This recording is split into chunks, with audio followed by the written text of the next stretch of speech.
শুভ সকাল বন্ধুরা, সবাই কেমন আছো? আশা করছি তোমরা যে যেখানে রয়েছো খুব ভালো রয়েছো আর খুব সুস্থ রয়েছো।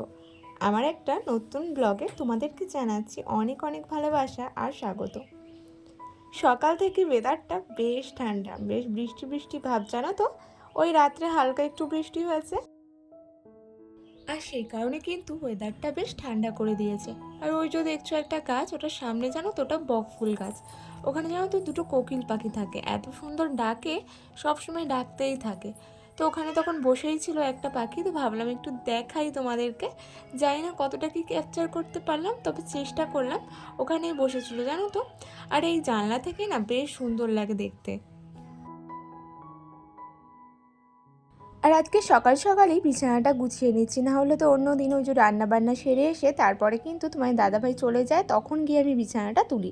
তো আজকে ওই যে উঠার সঙ্গে সঙ্গেই সবাই যেহেতু উঠে গেছে, তো ভাবলাম বিছানাটা এই ফাঁকে গুটিয়ে নিয়ে তারপরেই নিচে যাব আর কি। তো সেই কারণে এই যে, আর আগের দিন যেহেতু বৃষ্টি হয়েছে, ওয়েদারটা এত সুন্দর কি আর বলবো, পুরো ঠান্ডা ঠান্ডা। যা গরম পড়েছিল এইটুকু না প্রয়োজনই ছিল সেই কারণে। তো চলো এদিকে তাড়াতাড়ি করে বিছানাটা গুছিয়ে নিই, নিচে অনেক কাজ পড়ে রয়েছে। আমরা মেয়েরা বা আমরা এই ঘরের গৃহবধূরা সবসময় কিন্তু এই কথাটার সাথে অভ্যস্ত যে সংসার সুখের হয় নাকি রমণীর কোণে। তো এই কথাটা কিন্তু আমরা চিরকালই শুনে এসেছি। আর যারা এই কথাটা বলে বা যাদেরকে শোনায় তাদের কিন্তু পুরো কথাটা বলে না। যেমন এই কথাটা শুধুমাত্র এইটুকু নয় যে সংসার সুখের হয় নাকি রমণীর গুণে। সংসার সুখের হয় রমণীর গুণে, গুণবান পতি যদি থাকে তার সনে। দেখো, একটা মেয়ে বিয়ের পরে তার সমস্ত কিছু ভালো লাগার জিনিস, ভালো লাগার মানুষগুলো ছেড়ে শুধুমাত্র সংসার করতেই কিন্তু তার প্রিয়জনের হাত ধরে শ্বশুরবাড়িতে আসে। আর সেখানে এসে কিন্তু তারা প্রথম দিকে কেউই চায় না যে তারা আলাদা থাকবে বা সংসারটাকে তারা ভেঙে দেবে। তাদের কিন্তু প্রতিনিয়ত প্রতি পদে পদে এটা বোঝানো হয় তারা নাকি বাইরের বাড়ির মেয়ে, মানে ওই যে অপরের মেয়ে, অপর বাড়ির জিনিস, মানে নিজেদের বলে তাদের কিন্তু কখনোই কেউ মানে না। যে কোনো কাজে কর্মের ক্ষেত্রে কে কোনো ডিসিশন নেওয়ার ক্ষেত্রে থেকে সব সময় যে কোনো ছলছতায় এটাই বুঝিয়ে দেওয়া হয় যে ঘরের বউরা পরের বাড়ির মেয়ে। তো সেই ক্ষেত্রে কিন্তু এই কথাগুলো আস্তে আস্তে শুনে শুনে আরও বিভিন্ন নানান জিনিসে কিন্তু মেয়েটা বা সেই ঘরের গৃহবধূটা আস্তে আস্তে নিজের মনটা মেরে দেয়। তারপর চাইলেও কিন্তু আর অ্যাডজাস্ট করে থাকা যায় না। তবে হ্যাঁ, কিছু কিছু ক্ষেত্রে তার ব্যতিক্রমও ঘটে। আর যাই বলো কি না, একটা সংসার সুন্দর করার জন্য একটা ঘরের গৃহবধূর যতটা ভূমিকা থাকে, আর একটা হাজব্যান্ডেরও কিন্তু সমান ভূমিকা থাকে। একজন হাজব্যান্ড যেমন বাইরে খেটে কাজ করে এসে টাকা উপার্জন করে সংসারের জন্য, আবার সেই টাকা দিয়েই কিন্তু সংসারটা খুব সুন্দরভাবে সাজিয়ে গুছিয়ে করে সেই বাড়ির বউটাই। কিন্তু সেই বাড়ির বউয়ের কাজের কিন্তু কখনোই কেউ কোনো সময় কদর দেয় না, আর সেটাতেই তাদের কষ্ট। সে সারাদিন সংসারে যেটুকু কাজ করুক কিনা, সব কাজেই কিন্তু কষ্ট হয়। তবে সব সময় এটাই আমাদের মনে করিয়ে দেওয়া হয় যে সংসারের কাজে নাকি কোনো কষ্ট নেই। আচ্ছা, তারা যে টাকা ইনকাম করে সেই টাকা দিয়ে তারা যে সবজি, শাক, চাল, ডাল এগুলো আনে, সেগুলো কি তারা কাঁচা খেতে পারবে? পারবে না তো। সেটাকে সুন্দর করে রান্না করে তার পরিবার সন্তানের মুখে কে তুলে দেয়? তার স্ত্রী। আর তার পরিবর্তে সে কী চায়?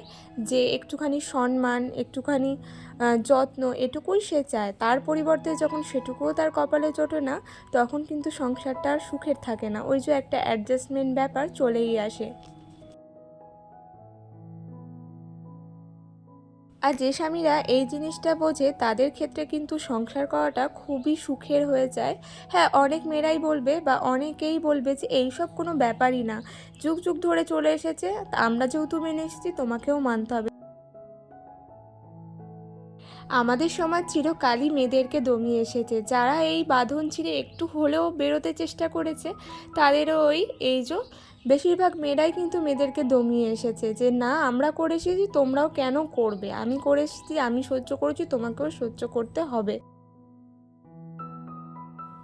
তবে আমি কি বলো তো, আমি প্রথম থেকেই চেয়েছিলাম আমার যেন একটা কন্যা সন্তান হোক। আর সত্যি কথা বলতে ভগবান আমাকে একটা মেয়েই দিয়েছে, আর আমি ওকে এভাবেই মানুষ করতে চাই যাতে ওর মনে এই ভাবনাটা কোনোদিনও না আসে যে যদি আমি ছেলে হতাম তাহলে আমি এই জিনিসটা বা এই কাজটা করতে পারতাম।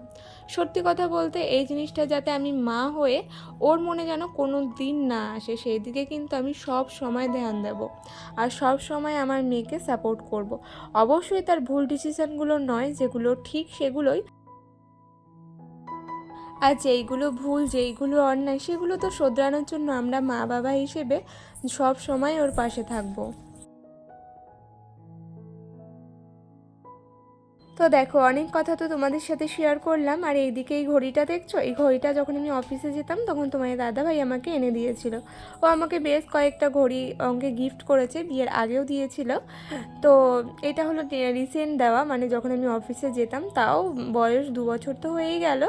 তো যাই হোক, এই দেখো এই ব্যাগে না কিছু টুকটাক জিনিস ভরে রাখলাম, জানো তো, মানে এগুলো প্রয়োজন হয় না সব সময়, সেই কারণে, আর ব্যাগটাও প্রয়োজন হয় না, তো সেই কারণে ভাবলাম এটার ভেতর ভরে রেখে দিই। আর এখন তো অনেক কাজ হয়ে গেল তোমাদের সাথে এই সব গল্প করতে করতে। আর কি বলো তো, এই সব কথা না সব সময় মনে আসে, কারণ এই রিসেন্টলি না একটা ভিডিও আমি খুব ফেসবুকে দেখেছি, যে একটা রিসেন্ট লাইভ করে একটা মেয়ে সুইসাইড করেছে। তার বিয়ের আগের জীবন, তার বিয়ের পরের জীবন নিয়ে সে কতটা দুঃখী, কতটা হতাশ, সেটাই, তারও কিন্তু একটা মেয়ে রয়েছে। মানে মানুষ কতটা ডিপ্রেশনে গেলে তারপরে গিয়ে ওই কথাগুলো বলতে পারে, দিয়ে ওই কাজটা করতে পারে। সে কিন্তু যাওয়ার আগে নিজেকে সম্পূর্ণভাবে সাজিয়ে গুছিয়ে তারপরেই কিন্তু নিজের দেহটা ত্যাগ করেছে। যত সম্ভব বাংলাদেশের ওই দিদিটা বাংলাদেশেরই হবে, বয়স বেশি নয়, 24-25 বছর বয়স মেয়েটার। বিয়ের আগে থেকে মা বাবার বাড়িতে যখন থাকতো তখন সেখানে ঝগড়া ঝামেলা, তো খুবই খারাপ একটা অবস্থা। তারপরে যেই একটা বিয়ে হয়েছে, বিয়ের পর হাজবেন্ডও তেমন, মানে তার কপালে সুখ কোনো দিনই হয়নি। এমনকি তাকে ডিপ্রেশনেরও ওষুধ খেতে হয়েছে পর্যন্ত, তবুও সে তার মনকে ঠিক করতে পারেনি।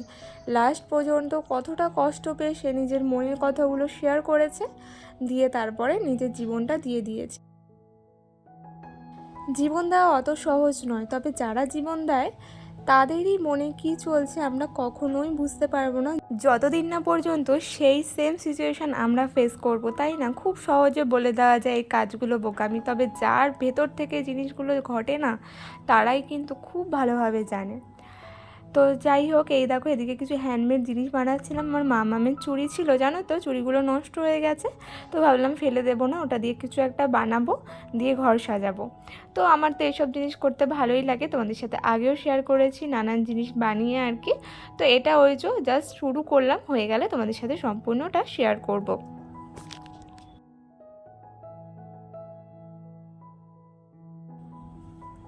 এদিকে দেখো মামামকে সাজুগুজু করিয়ে দিচ্ছি, চান হলো ওকে মা করিয়ে দিল, দিয়ে আমি ওকে এখন সাজুগুজু করিয়ে দিচ্ছি। আর আমার এখনও স্নান টান হয়নি কিছু, ওই মা আসবে ঘরে, ওকে ধরবে তারপরে। আর মাম্মাম জানো তো ইদানিং একটুকু একা থাকতে পছন্দই করে না, যতক্ষণ আমি থাকবো ততক্ষণ আমার সাথেই থাকবে। আমি জানো তো ওকে রেখে কোথাও যেতে পারি না, জাস্ট 5 মিনিটের জন্যও কোথাও যেতে পারি না। তো এই রিসেন্টলি হয়েছে এই জিনিসটা, আগে এরকম ছিল না, আগে তো মার কাছে দিব্যি থাকতো, না থাকলে কি আমি আর অতদিন অফিস করতে পারতাম? তবুও এখন কিন্তু আর থাকতেই চায় না, জানি না কেন থাকতে চায় না। ওই বড় হচ্ছে তো, ছোট মানুষ, সেই কারণে হয়তো, আবার আস্তে আস্তে হয়তো চেঞ্জও হয়ে যাবে। আর সত্যি কথা বলতে ওই জিনিসগুলো এখনও জানো তো মন থেকে একদমই বার করতে পারছি না। আর আমাদের মনের খবর কেউ জানতে চায় না, ওপরের মানুষটা হাসছে খেলছে কথা বলছে সেটাই কিন্তু সবাই দেখে, মনের ভেতর কে চলছে কি চলছে কেউ বুঝতে চায় না। অনেকে কি বলো তো সম্পূর্ণটাই ঢং বা ন্যাকামির রূপে দেখে, তবে যখন জীবনটা দিয়ে তারা বুঝিয়ে দেয় তখন তারা আফসোস করে যে না, ইস ওরা কেন করলো, কতটা কষ্ট পেয়েছে, বা বোকামি করলো হয়তো। এই সকল কথাগুলো কিছু কিছু মানুষদের পক্ষে খুব সহজভাবে বলা যায়, তাই না? তবে যার সাথে ঘটে ওই যে বললাম তারাই বোঝে। তো এখানে দেখো পাশে ওই যে পিসির দোকানে পুজো হয়েছে, তো সেই প্রসাদটা দিয়ে গেছিলো, আর বাইরে জানো তো বৃষ্টি হচ্ছে। তো তো ওয়েদার তো খুব ঠান্ডা। তো চলো একেবারে রাতে এখানে তোমার দাদাভাই ব্যাকগ্রাউন্ড বানাচ্ছে, আমার ভিডিও করি তো মানে শর্টস বানাই, তো সেটার জন্য এখানে ব্যাকগ্রাউন্ড বানাচ্ছে।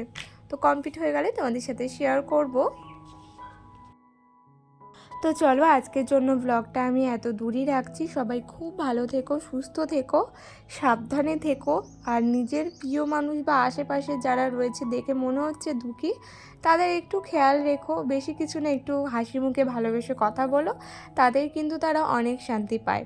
তো চলো আজকের জন্য এতটুকু। সবাই খুব ভালো থেকো, দেখা হবে নেক্সট দিন।